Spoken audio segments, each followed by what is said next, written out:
नमस्कार दोस्तों, आज हम सुनाएंगे माँ की ममता की बहुत अच्छी कहानी।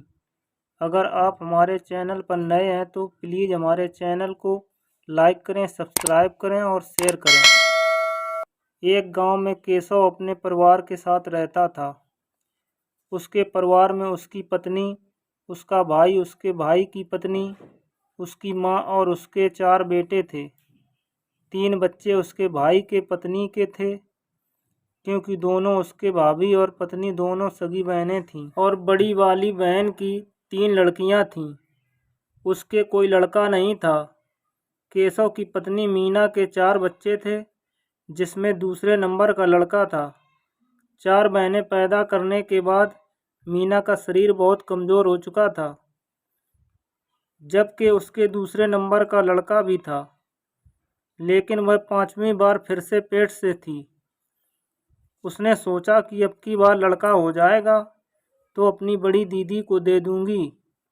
चौथी बार जब प्रसव हुआ था तो उसे बहुत पीड़ा हुई थी और बहुत कमज़ोर हो गई थी। डॉक्टर ने उसे आगे बच्चे पैदा करने के लिए मना कर दिया था, लेकिन वह फिर से पेट से हो गई और उसने सोचा एक चांस और ले लेती हूँ, ताकि अपनी बड़ी बहन को इस बार लड़का हुआ तो अपनी बहन को दे दूंगी। उसके 3 लड़कियां हैं तो उसके लड़के की कमी पूरी हो जाएगी। वह बहुत कमज़ोर थी, जबकि मीना की बहन कावेरी को उसके बच्चे बिल्कुल नहीं भाते थे। लेकिन मीना छोटी छोटी बातों पर कभी गौर नहीं करती थी। उसकी बड़ी लड़की मीना की बहुत शरारती हो गई थी। वह बस घूमने के सिवाय कुछ नहीं करती थी। दादी ने उसे बहुत सिर पर चढ़ा रखा था। जो भी थोड़े हाथ में पैसे क्या आ जाते, अपने छोटे भाई बहन को दुकान पर ले जाती थी। वह किसी से भी नहीं डरती थी, सिवाय अपने पिता के। मीना का पति दिन भर मजदूरी करता था और शाम को अपने छोटे से जमीन के टुकड़े पर खेती करता था। एक दिन मीना अपनी बड़ी बेटी को डांट रही थी कि अचानक से मीना के सीने में दर्द होने लगा। उसका पति केशव उसे अस्पताल ले गया। अस्पताल के डॉक्टर ने कहा, केशव तुम कैसे इंसान हो? आपने इसका खून भी नहीं टेस्ट करवाया। इसमें केवल 5 यूनिट खून है। मीना का पति जो केशव था, वो डॉक्टर से प्रार्थना करने लगा, डॉक्टर साहब कैसे भी करके मेरी पत्नी को बचा लो। डॉक्टर ने कहा, देखो केशव, हम पूरी कोशिश कर रहे हैं। इमरजेंसी हमें प्रसव कराना होगा। केशव ने कहा, डॉक्टर साहब आप कुछ भी करिए, बस मेरी पत्नी को बचा लीजिए। कुछ देर बाद डॉक्टर कहने लगे, और जो कि हमसे बन पड़ेगा वो हम करेंगे। तुम भगवान से प्रार्थना करो, अब तो ऊपर वाला ही जाने कि क्या होगा। और डॉक्टर जो लेबर रूम में चले गए और वह अपनी पत्नी को बचाने के लिए भगवान से प्रार्थना करने लगा। डॉक्टर भी उसकी पत्नी को बहुत बचाने की कोशिश कर रहे थे, लेकिन वो मीना को बचा नहीं पाए। बस वह जो उसके लड़की हुई थी, उसको गोद में लेकर केशव की तरफ आए। केशव, हमने आपकी पत्नी को बचाने की बहुत कोशिश की, आपकी पत्नी को लेकिन बचा नहीं पाए। बस आपकी पत्नी की आखिरी निशानी आपकी बेटी, इतना कहकर डॉक्टर ने उसकी बेटी को केशव को थमा दिया। केशव एकदम से चुप हो गया। उसे कुछ समझ में नहीं आ रहा था क्या करें और इस बच्ची का क्या होगा। मीना की मौत की खबर सुनते ही मानो घर में कोहराम मच गया। सबको बहुत शॉक लगा कि मीना हमें क्यों अचानक छोड़कर चली गई। ऐसा कैसे हो सकता है? और एक दिन की बच्ची बेचारी, अब उसका क्या होगा? सब लोग मीना के गम में डूबे हुए थे और बच्ची को एक अलग खटिया पर पटक रखा था। मीना की बहन कावेरी कहने लगी, यह बच्ची पैदा होते ही कलमुही मेरी बहन को खा गई। वह उस बच्ची को तरह तरह की गालियां देने लगी। सब औरतें उसके गांव की हाँ में हाँ मिलाने लगीं। कहने लगी, कैसी मनहूस बेटी हुई है जो होते ही अपनी माँ को खा गई। और वह बेचारी एक दिन की बच्ची भूख के मारे गला फाड़ कर रो रही थी। केशव भी अपनी पत्नी के शोक में इस तरह डूबा हुआ था कि उसे किसी का ख्याल नहीं था। वह नवजात बच्ची रोते बिलखते कभी सो जाती तो कभी रोने लगती। उधर ममता की अंतिम संस्कार की तैयारियां हो रही थीं। बच्ची पर किसी का ध्यान नहीं था। तभी केशव के पास तीसरे नंबर की पुत्री जो गीता थी वह बैठ गई। वह उसके हाथ को पकड़ने लगी। वह धीरे धीरे चुप करा रही थी, लेकिन वो दुधमयी बच्ची बिलखे जा रही थी। 13 दिन बाद कावेरी अलग होकर बैठ गई, क्योंकि वह केशव के बच्चों और केशव की जिम्मेदारी नहीं उठाना चाहती थी, क्योंकि वह पहले भी केशव के बच्चों से खुश नहीं थी। वो तो मीना सारा घर का काम संभालती थी और अपनी बहन कावेरी पर ज़्यादा ध्यान नहीं देती थी। वह तो कावेरी के बच्चों को अपने बच्चों की तरह मानती थी, लेकिन कावेरी ने भी अपने बहन के बच्चों को अपना बच्चा नहीं माना। अब 3 बच्चे कावेरी और 5 बच्चे केशव और मीना के 8 बच्चे हो गए थे, जिनके चक्कर में कावेरी को पूरा काम करना पड़ता था। काम बहुत बढ़ गया था बच्चों के देखभाल का, इसलिए वह जिम्मेदारी को नहीं निभाना चाहती थी और अलग होकर बैठ गई। केशव की माँ जो बहुत बूढ़ी थी और अब उसे तो अपने बच्चों के पालने की जिम्मेदारी संभालनी थी, क्योंकि उन बच्चों का कोई नहीं था। केशव बेचारा सुबह मजदूरी के लिए चला जाता था। उसकी बूढ़ी माँ उन बच्चों को पालने लगी, लेकिन उसकी अवस्था ऐसी नहीं थी कि वह उन बच्चों की जिम्मेदारी उठाती। उसके सर पर तो बहुत बोझ था कि वो कैसे इस बच्चों को पालेगी, लेकिन उसने हिम्मत नहीं हारी।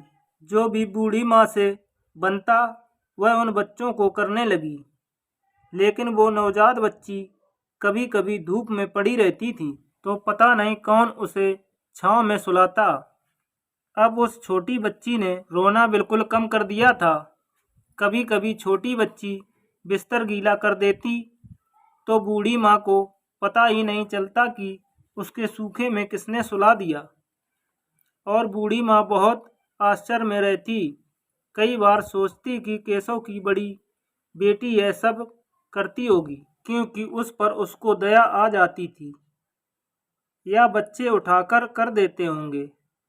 बूढ़ी माँ जैसे तैसे काम में लगी रहती थी, लेकिन यह कोई और नहीं कर रहा था। यह मीना की आत्मा थी, जो कि उसकी बड़ी लड़की को छोड़कर उसके चारों बच्चों को देखती थी। बच्चे केशव से आकर कहते थे, पापा आप क्यों रो रहे हो?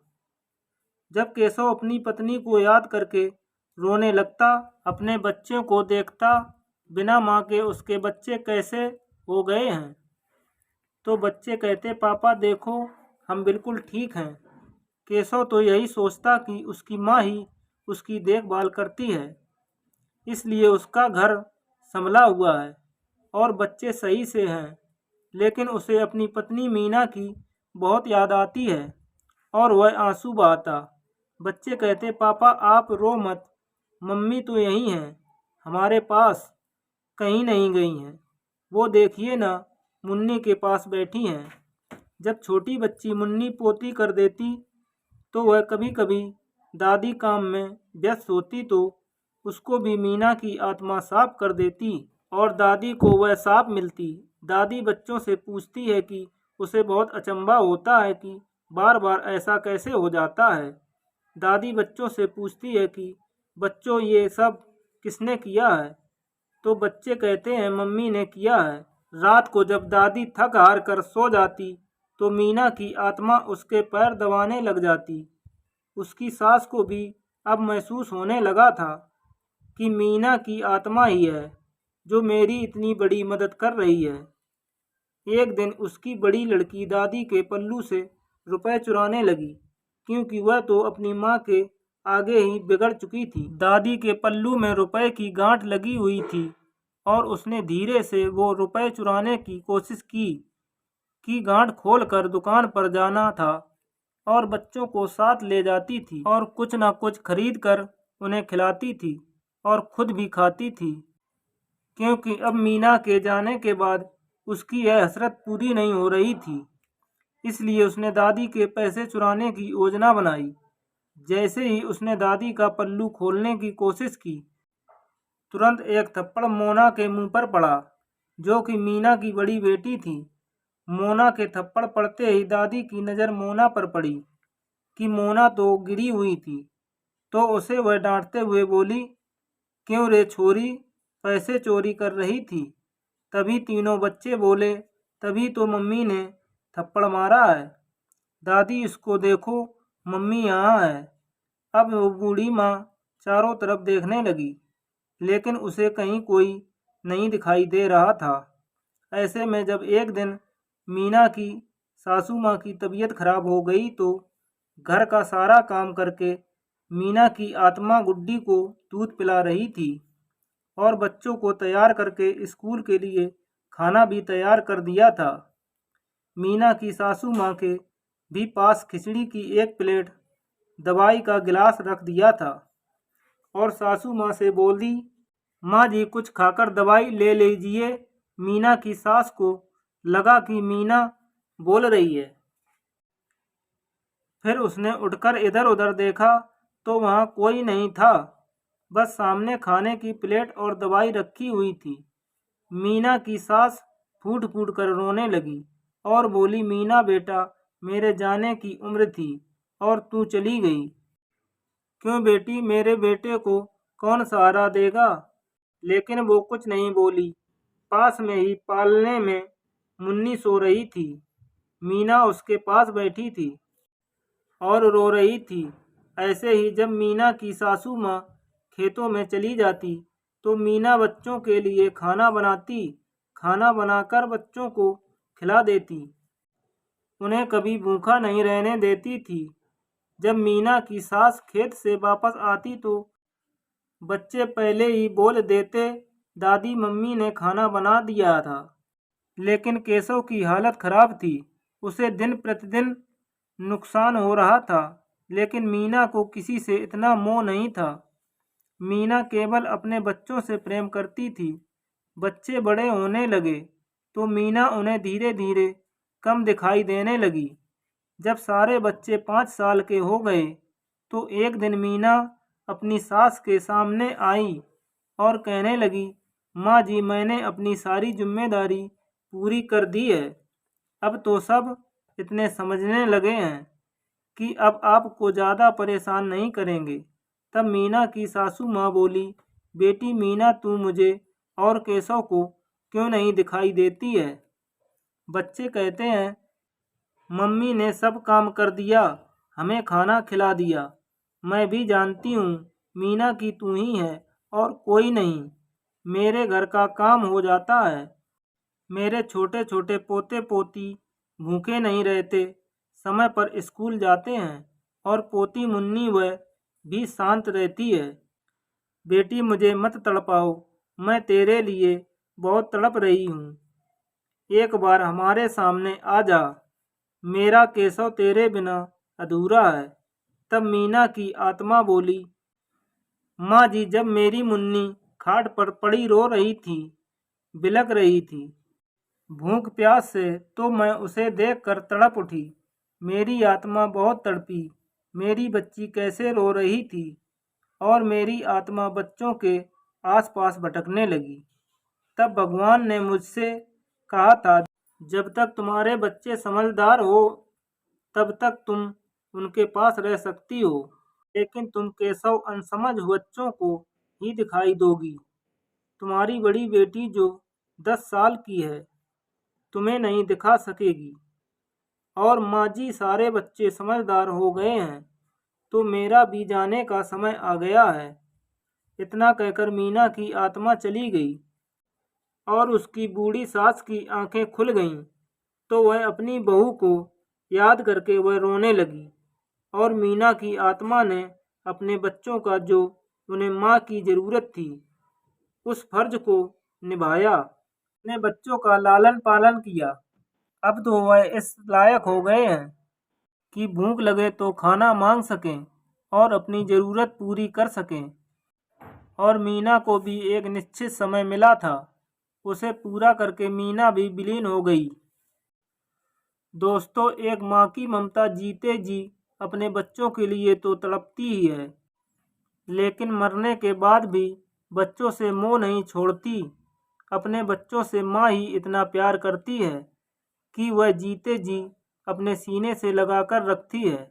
मरने के बाद भी उसकी आत्मा इतनी तड़पी कि वह अपने बच्चों के पास आ गई। भगवान को भी उसकी आत्मा को देखकर उसे भेजना पड़ा। दोस्तों, अगर आपको हमारी कहानी पसंद आई हो तो प्लीज़ इसे लाइक करें, सब्सक्राइब करें और शेयर करें। धन्यवाद।